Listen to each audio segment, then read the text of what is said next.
You're listening to PetLifeRadio.com.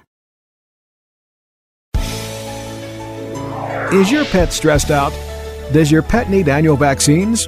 Which pet is best for a child? Would you know if your dog was in pain? Pet Life Radio presents The Pet Doctor, where you'll learn everything about keeping your pet healthy and happy. From pet care, pet meds and grooming, to pet food, pet insurance, and dental care, this is the place to find out everything there is to know about pet wellness. Whether you have a dog, cat, reptile, or rabbit, you'll find answers for your pets straight from the vets, because it's your pet. Health matters. Please welcome your Pet Doctor host, veterinary media consultant and veterinarian, Dr. Bernadine Cruz. Pets explore their world by licking, sniffing, touching, and swallowing items they encounter. It may have seemed like a good idea at the time to investigate the puddle on the garage floor, down that roly-poly thing on the bathroom counter, or munch on that wobbly mouse in the yard. But the consequences could be deadly. And then there are the well-meaning pet owners who try to save money by consulting Dr. Google and treating the pets with toxic outcomes. Dr. Charlotte Flint is a senior consulting veterinarian at Pet Poison Helpline and has heard stories that would turn your fur green and toss your kibbles. We're going to break down room by room some of the most common pet toxins in your home. We'll be right back after this short break.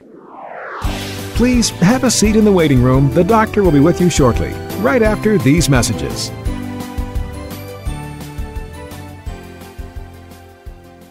It's hard to find time for your furry family member. That's where Camp Bow Wow comes in. All-day play and overnight camp, daycare and boarding for dogs. Everything is included. Large play areas for fun and exercise.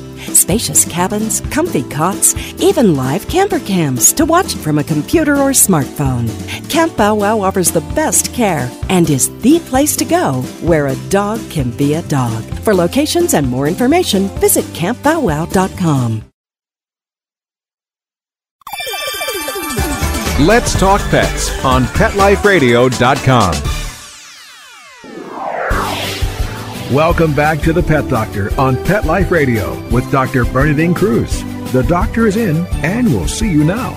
Dr. Charlotte, thank you so much for being with us. I can imagine you see a plethora of strange things that people call in.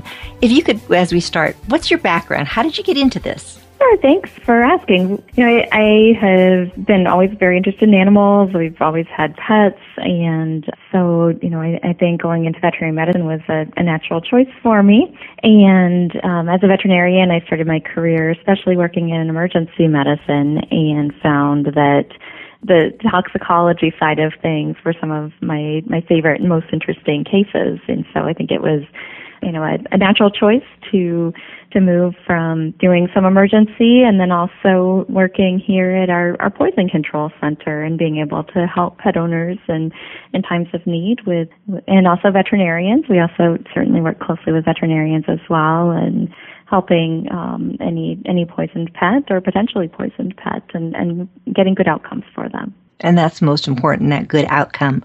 So Pet Poison Helpline, 24/7, how do people find you? I think these days, most people are finding us online. We certainly work closely with many, many veterinarians, and so often people will call their veterinarian. They'll say, my pet has gotten into, this medication or whatever other substance, and veterinarians will often refer their clients to us to call first to help kind of triage the situation, help determine if this is something that they're going to need to come to the clinic and get some treatment for.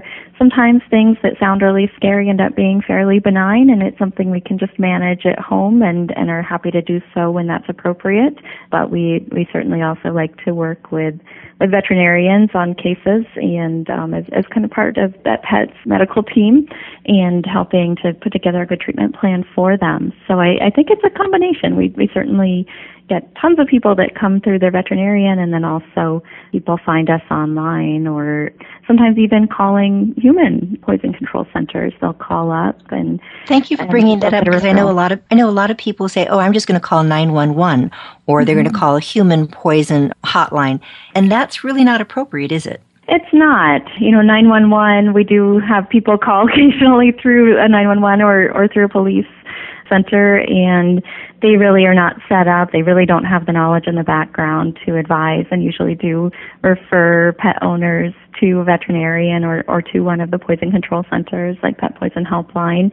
The poison control centers for humans do a fantastic job, but I think that they also realize that they don't have the very precise knowledge of veterinary medicine that they need to advise pet owners, appropriately, and will often give people our number, one of the poison control numbers for those situations so that we can help out. I know one of the things that we do, Dr. Flint, at our own practice is when we have new clients or just if there is a question, we have stickers that come from Pet Poison Helpline and say, just put it by your phone, put the number in your smartphone so you can just quickly access it and dial it. Because, of course, when you think there's a poisoning and there is one, you're stressed. And to find that number, I put it in a drawer someplace. Where is it? It's so nice just to have it on hand. So 800-213-6680 or www.petpoisonhelpline.com. And you're right. When somebody calls us, we say, okay, bring in the poison, whatever you think your pet was exposed to. Give this number a call so we can start a file.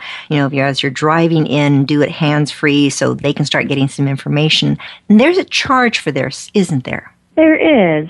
We do have a per incident $49 fee, and that's really something that we do need to charge as we don't get any state or federal funding the way that human poison controls do. So it basically is there to help keep us open and keep us available 24/7. It does include also, I should mention, all of that follow-up with a case. So it is per incident. So if the veterinarian calls, all of that follow-up is included. And then if other questions arise for the pet owner, they can call back, and we're here 24/7 and happy to answer any questions if they do see anything unusual or if other issues arise. And the service is fabulous. We've used it, I hate to say too many times, because pets will always get into something and sometimes I'm not sure if that's toxic. And as I'm trying to look it up and Google it or whatever, it's like, wait a minute, just call Pet Poison Helpline. They're going to be able to help all of us. And you're always there, a veterinarian's there to help in a hand. With you being involved now with Pet Poison Helpline for so long, what's some of the craziest things that you've heard of before we start breaking down room by room?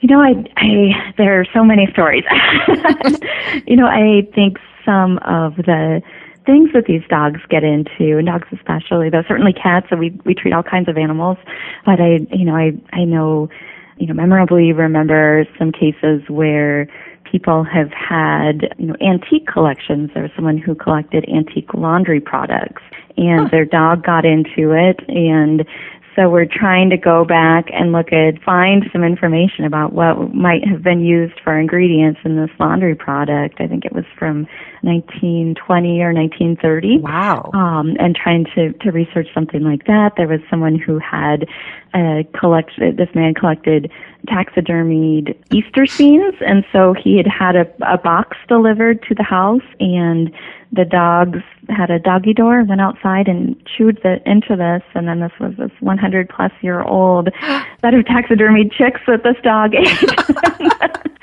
So there's sometimes these crazy scenarios. Sometimes it's just the sheer volume of food that these dogs will eat.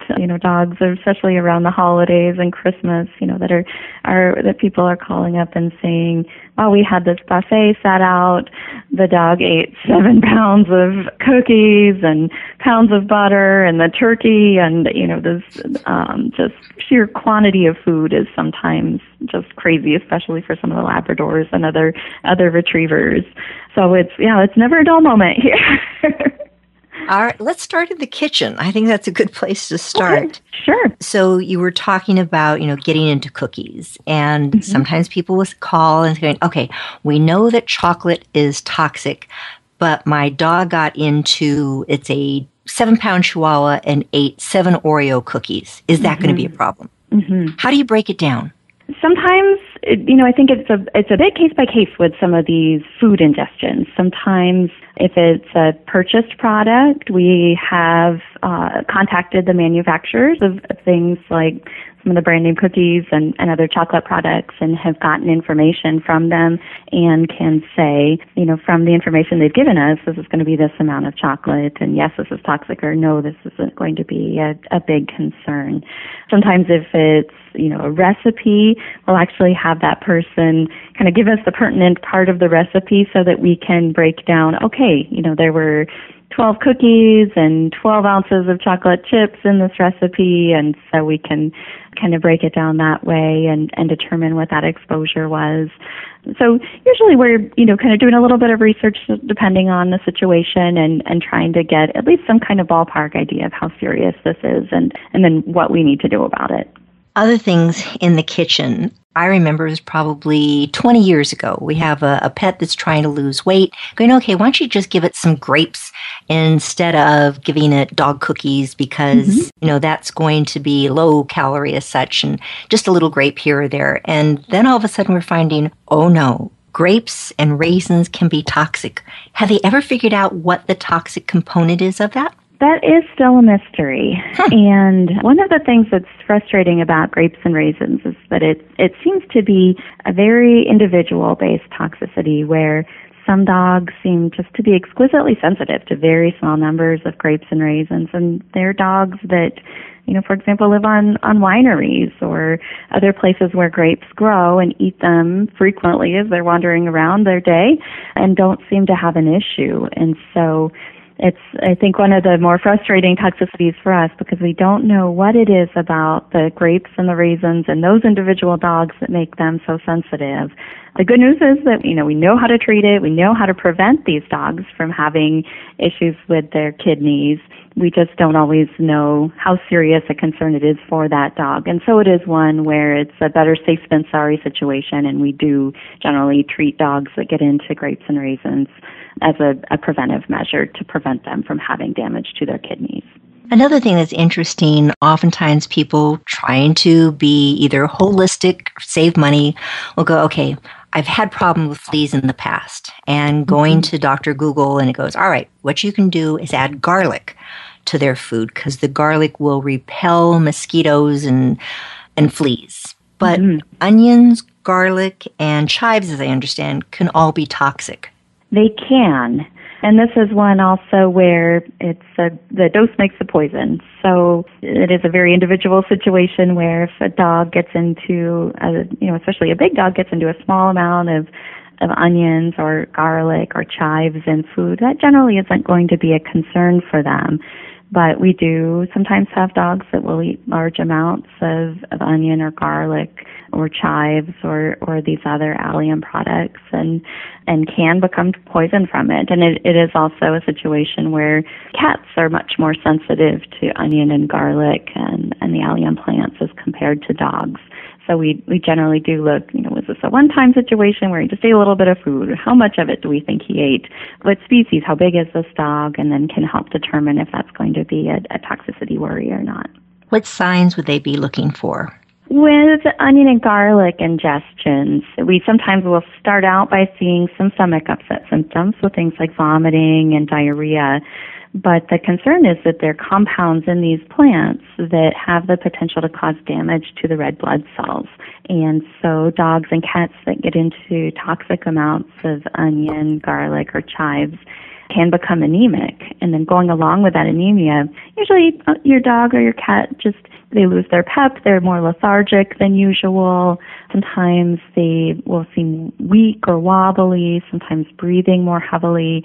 Sometimes we'll even see some of the blood breakdown products in the urine where it'll be discolored, or their gums might be a bit discolored, or pale looking gums would be another common concern for. So you're not going to see this right away? Not right away, usually within a few days in most cases. Sometimes they'll start vomiting or having diarrhea early on, and sometimes that's as far as it goes, especially if it isn't a toxic exposure. But the anemias can take days before they really show up. One of the things I found interesting, because Pet Poison Helpline puts out a really nice little schematic breaking down each room of what you need to be concerned with and outside in the yard. And one of the things was table salt in the kitchen. Why table salt? Well, table salt also is a dose makes the poison kind of situation, and if dogs eat too much salt, the concern is that it can cause some changes in their electrolytes. And so I think in terms of the poisonings we see, this isn't very commonly going to be, eating a little bit of food that had some salt, eating some French fries. It wouldn't typically be enough. But sometimes people that are well-meaning will read online about trying to induce vomiting with salt and will give their dogs a lot of salt. And that can be a poisoning concern, as it can cause this dangerous rise in the sodium levels. Or sometimes dogs will get into ice melts or rock salt that people have in bags, and they get bored and chew on those and ingest large amounts of salt. And then if the sodium level rises too high, that can cause some neurologic signs, so things like shaking and possibly seizures, definitely changes in behavior, not seeming as alert and aware as usual, seeming disoriented, seeming often lethargic, but sometimes more agitated than usual. Those can be some of the effects that we can see with a large salt ingestion. Something else I thought was really fascinating, too, is, you can give your dog a piece of bread, and that's absolutely fine. There's nothing wrong with that. But if it's, you're getting that Martha Stewart kind of feeling, you want to make some yeast bread, you leave it alone, it's sitting there rising, it smells so marvelous, and you come back going, where's the bread? And all of a sudden you look at your little dog, and it's sitting there smacking its lips going, oh, that was good. What's the problem with the yeast bread, the rising yeast bread? There are actually two concerns with rising yeast dough, and it really is going to be the dough, not the cooked bread. But the yeast that is in these rising bread doughs, or things like pizza crust too, is that, first of all, the dough, once it gets into a dog's stomach, that dark, warm environment of a dog's stomach is a great place for the yeast to grow and rise, and it's a great environment for that bread to rise. And so all of a sudden this little lump of dough can billow up into a very large amount of dough, which is then filling the dog's stomach and can make them quite ill, as their stomach is rapidly filling with this rising dough. The other issue with these bread dough ingestions is that the yeast, as it's fermenting and causing the bread to rise, it actually produces ethanol or alcohol. And so dogs that get into rising bread dough with yeast can get drunk from the ethanol or the alcohol that's produced by the yeast. So we really have two kind of things that we worry about with a bread dough ingestion. So here you have this small little lump turning into one huge, uncomfortable, possibly drunk dog. I'm chatting right now with Dr. Charlotte Flint. She's a senior consulting veterinarian at Pet Poison Helpline. We're going to take a short break, come back and talk about some of the other dangers in the other rooms of our home. We'll be right back. Please have a seat in the waiting room. The doctor will be with you shortly, right after these messages.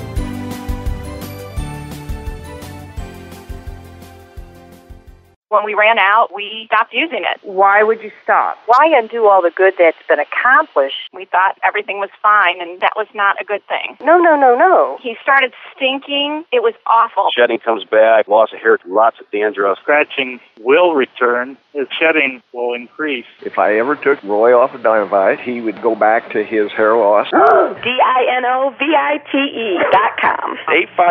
859-428-1000. When I get down to the bottom of my box of Dinovite, when I get to about 3/4, oh no, I've got a couple more scoops. it's time to place my order. Dinovite.com. Each and every day she is getting that Dinovite. The omega-3 fatty acids, Flaxseed, zinc, alfalfa, the digestive enzymes that are cooked out of regular dog food. Just feed your dog right. Use Dinovite. If it's working, don't quit. Don't do what I did and run out. 859-428-1000. 859-428-1000. DINOVITE.com. Let's talk pets. Let's talk pets On Pet Life Radio. Pet Life PetLifeRadio.com. Radio. Welcome back to the Pet Doctor on Pet Life Radio with Dr. Bernadine Cruz. The doctor is in, and we'll see you now. Dr. Flint, what would you say is the probably most dangerous room in the house for a pet? I would say I would probably have to choose the garage. We've just talked about a lot of kitchen toxins, and they certainly can be an issue, but there's so many things that can be quite toxic in the garage. I think we worry about some of the automotive products, especially things like antifreeze, which can be very deadly in small amounts to dogs and cats. I thought they made it safer. There are a couple of different kinds of antifreezes that are on the market now. There are some more pet-safe formulas that are made with propylene glycol, which wouldn't be as big of a concern, though again, definitely a situation where the dose makes the poison. But the traditional ethylene glycol antifreeze is certainly still out there, and very small ingestions can be deadly for dogs and cats. So we certainly do very much worry about any antifreeze ingestion. Number one, finding out what formula it is that we're dealing with, and then assessing how much may have been ingested and whether we need to start immediate treatment for it. I think a lot of people will store a lot of other products in their garage. They'll have gardening types of products and fertilizers and pesticides in the garage. A lot of people keep mouse poisons in their garage. Sometimes they'll have, things like paint and glue and building supplies there. So I think the garage has the potential, with all the things that we tend to store, to really be a concern for dogs and cats that are unsupervised. And sometimes it's amazing because all they're going to be doing is walking through a little puddle of something, and then they get it on their paws, and being a good cat, I'm just going to lick it off, and that's the exposure. Had a dog come in the other day that had little bruises all over its stomach, and trying to figure out what may be causing those bruises, and brought up the subject of rat bait. And they said, well, we don't have any rat baits. And first I'll always say, I'm not saying you don't have a clean environment. Rodents can be everywhere. Mm-hmm. And do you have any rat bait out? Well, we don't have rat bait out, but I know that the homeowners association, they have traps out. So yes, there's no exposure. It's like that little rat just doesn't go inside that trap and die. Explain the different types of rat baits, because it's really gotten worse living through chemistry instead of better living through chemistry. Mm-hmm. There have been some recent changes through the EPA. I think they were well-meaning, trying to make things safer, but there are basically going to be 3 different categories of mouse and rat baits that are on the market that people will see these days. More commonly now, there are going to be bromethylene types of rodenticides. And these are typically what are sold in, your Target or Walmart or your general kind of department stores that people shop in. And the bromethylene baits, if a dog or a cat ingests enough of it, has the potential to cause swelling of the brain and then neurologic signs. Is there an antidote for it? There is no antidote. That is the bad news with bromethylene ingestions. So we really do tend to focus on trying to decontaminate, trying to do things like inducing vomiting or giving charcoal to try to prevent that animal from absorbing the bait if they get into a potentially toxic amount of it. And in many cases, they do very well, but it's a bait that, I think pet owners should be very aware of and very cautious with, because dogs in particular will very readily ingest that bait if they do find it. The second kind of bait that is sort of the traditional one that is still out there but less common would be the anticoagulant kind of baits. And these are going to be baits that people often know them as being the vitamin K responsive baits. And so if a dog or a cat ingests enough of an anticoagulant type of bait, it can cause issues with how the body clots the blood and can result in bleeding. Sometimes, like you mentioned, we'll see where dogs will have symptoms like visible bleeding, like a bloody nose, or blood in their vomit or their stool, or bruising on their skin. And sometimes they'll bleed internally, and they may just have symptoms like coughing, acting much more lethargic and weak than usual, not as playful. Having pale gums would be another common type of symptom. And that type of bait is also a tricky one because it doesn't work right away. It'll take at least a few days before we start to see effects. So sometimes the dog or cat will get into it. They're watched at home for 24 hours and seem fine, and everyone kind of feels like they're out of the woods, but unfortunately they're not, because it takes several days for the anticoagulant baits to take effect. But the good news is that those types of baits have a very effective, though prescription-only type of antidote and are very treatable, rewarding cases. Correct me if I'm wrong, that you can go ahead and have a cat or a dog that has access to a rodent that is in the throes of dying from one of these rodenticides. If they ingest enough of that animal that's dying, they can also have the toxic effects. They can. That is a situation where usually a dog or a cat would need to get into a large number of dead or dying mice or rats. Usually just getting one, or certainly a situation where a dog or a cat has just killed something and mouthed it and it was taken away. That typically isn't going to be a concern. Usually those relay toxicities or situations where a dog or a cat has been poisoned from ingesting dead mice or rats, those usually are going to occur in situations like possibly in a barn where barn cats are eating these poisoned mice day after day after day, or it could be a dog also, but it's making up a proportion of their diet. They're getting this again and again and again as compared to a one-time type of exposure. And I'm sorry, you're about to say there was a third type also.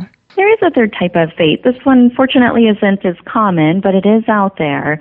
But there is a type of bait has the active ingredient called cholecalciferol, which is a vitamin D type of analog.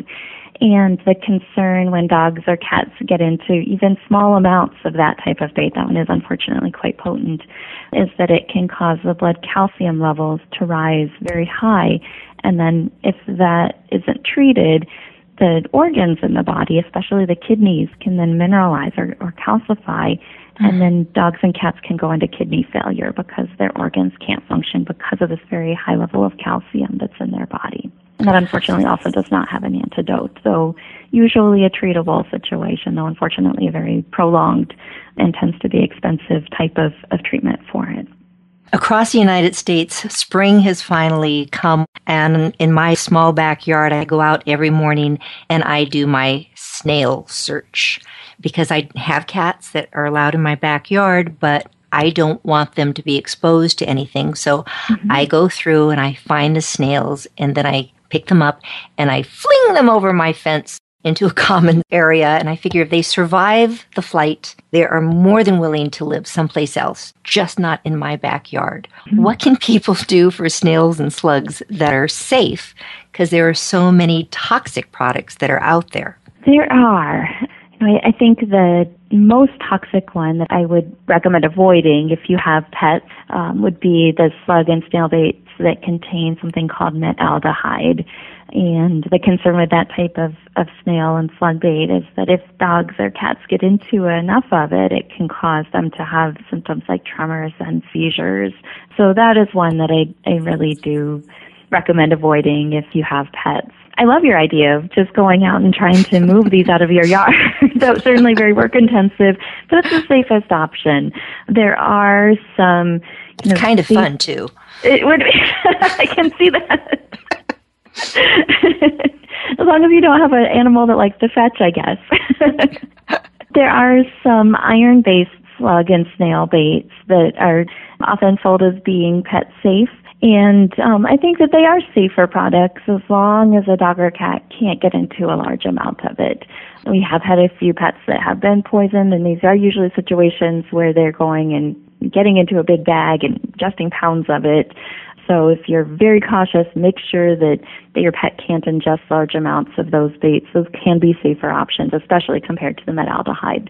Not 100% safe, but certainly I would think a better choice. One of the things I recommend people do is I ask, do you like pie? Yeah. Do you like beer? Most people say yes. Said, okay, go out and get yourself a pie. Make sure it comes in a pie plate without the little holes in the bottom. And then you get yourself a beer, or if you don't want to drink beer, you can just pop it open. So you eat the pie, go in your yard, dig a hole that the pie plate will now sit flat in the ground, and then pour some beer in it. And then the little snails and slugs crawl in, they die a happy death, and then you can just dispose of it. I love it. I think it's a great idea. As long as your dog doesn't come and drink the beer. That's true, yes. So but certainly it's a much safer situation. I think that's a great option.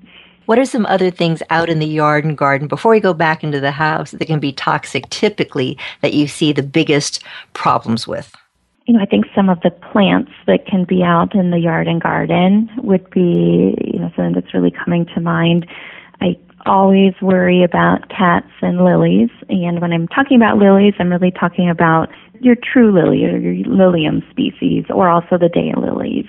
So things like Asiatic lilies or stargazer lilies, tiger lilies, and then the daylilies also can be very, very toxic to cats. Now, they don't have to eat it. Is that correct? They don't. No, unfortunately, we have had cases of cats that have only been exposed to pollen or have just drank some water that was in a vase with some lilies. So they don't actually need to have much of an exposure.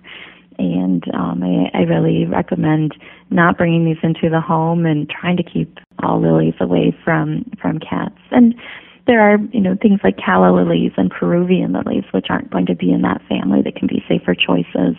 But any of the lilium species or daylilies would be something for cat owners to be very aware of. There are quite a few other plants that have the potential to be toxic. For dogs, I really worry about sago palms, which are a type of palm that grows in places like Florida and other parts of the South. And then people also have them in their house, and that plant can cause liver failure. There are a variety of other plants that can be nasty. A little bit of too long of a list, I think, to go through today, but we do have some good info on our website if people would like to look into that further. I find it very frustrating myself because I love going to nurseries, and I'm walking around and I'm looking at these plants going, oh, that is really neat. I'd love to have it in my backyard. And then I realize toxic. And I go to the next one, it's like toxic. And the frustrating part for me is there is nothing that tells me what kind of temperature and what kind of sunlight it likes to be exposed to. Is it an annual or perennial? But I don't think I have ever seen any plant sticker that says whether or not it's toxic to animals. My 2 cents worth, Pet Poison Helpline needs to get together with nurseries and have some type of sticker, some warning. I think that's a great idea. We actually do have an initiative, especially for lilies, No Lilies for Kitties, and we are trying to we have some postcards and some other literature. We're trying to make cat owners aware. I think especially during those traditional lily times of the year like Easter, it's very frustrating for us to see this, huge display of all these beautiful lilies that are so toxic to cats, and then getting those calls days later is frustrating. So we are working on trying to get the word out, especially with cats and lilies, and do have that initiative going. And I love that idea of getting some stickers and having them on plants. I know I've been frustrated seeing big sago palm displays in stores before with no warning for dog owners. That's a great idea. So I guess bottom line, when you go out shopping for plants, take your smartphone with you, access Pet Poison Helpline, and see whether or not this plant may be toxic. Dr. Flint, let's move back into the house now. So you've had a long day of working in the garage, working in your yard, finding all those things that are toxic, maybe get rid of them. You're living in a state where now recreational marijuana is legal. So you're sitting there, you're puffing a few, you're relaxing, and now you go to bed because you're so relaxed. What's the problem for pets with marijuana? I would say that we certainly have had an uptick in marijuana cases since some of the laws have been changed for legalization, and especially with the advent of the edible marijuana products as compared to dogs that were just getting into, roaches or joints or other loose marijuana plant material. They certainly are going to plow through a box of cookies or brownies with marijuana in them in a much more eager fashion as compared to the plant material.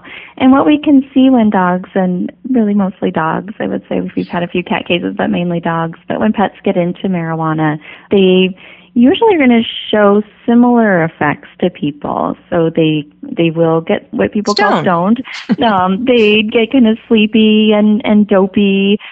Very commonly, one thing we'll see is that dogs will have urinary incontinence. They'll just dribble urine like they have no idea that it's even coming out of them. So that sometimes for unknown exposures is kind of a giveaway to us when we see a dog that's dribbling urine and dopey walking around. I think everyone starts thinking about marijuana right away. We do see some dogs that instead of getting kind of sleepy and dopey and wobbly, they actually go the other direction, and a certain number of these dogs will get excitable and agitated and have more of a stimulatory kind of effect too, and I think that surprises people, but we certainly have had that. And with very large ingestions of marijuana, there is potential for it to cause some changes in the heart rate or the blood pressure or the temperature. Usually it's very treatable. We've had great success in treating these pets, but it certainly can be a concern and something that people need to be aware of and making sure that they keep their pets safe. Can it be toxic? It can. To the point of fatal? It is very rarely going to be fatal. That would take a massive, massive exposure. Theoretically, it could, but I would say we have had, most pets are really going to have a very treatable situation where they need a little bit of supportive care to help them through. We certainly worry more about some of the synthetic products that are on the market, the bath salts and the synthetic marijuanas that are not as tightly regulated. I think those have been some of our nastier cases, but it is something that can be dangerous, especially if it starts affecting the heart rate or the blood pressure, or if it causes that dog or cat to start having some respiratory depression, not breathing as effectively. Those can be some dangerous effects. I think one of the things that's so important for pet owners, I've had many come in and, the dog is kind of, walking around and yes, dribbling the urine. And I'll ask, so has it gotten into anything? No. Is there anything around the house that the pet could have been exposed to? No.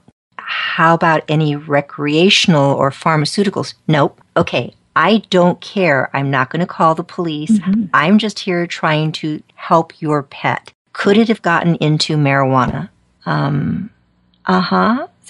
Thank you. That's all I needed to know. Right. So I think it's so important for the listeners to understand that if your pet got into something, number one, take it with you if at all possible. Even the bag, the box, whatever it came in, let them know what it got into. We're not going to tell the police. We don't care. We're just trying to save your pet. Absolutely. That's such a good point. Yep. I know I've had that same scenario in the clinic and on the phone too when people call in. Sometimes they're worried that we're going to turn them in or judge them and we're not. As veterinarians want to help that pet and we're not going to call the police. We're not going to make this into any kind of uncomfortable situation for the pet owner. We just want to help the pet, and we need that information. So I think that's wonderful. That's a great reminder. Thank you. We've been chatting right now with Dr. Charlotte Flint. Again, she is a senior consulting veterinarian at Pet Poison Helpline. There is so much more. We still need to go through the bathroom and the prescription medications. And sometimes you're trying to help and you've gone online or spoken to a friend and going, well, if I take so much naproxen for my aches and pains, my pets, it's like weighs a third of what I do. Okay, I'm just going to give it a third amount of the medication that I've been taking myself. Or it's getting into medications or even your laundry room, getting into things like dryer sheets. Like who would think dryer sheets?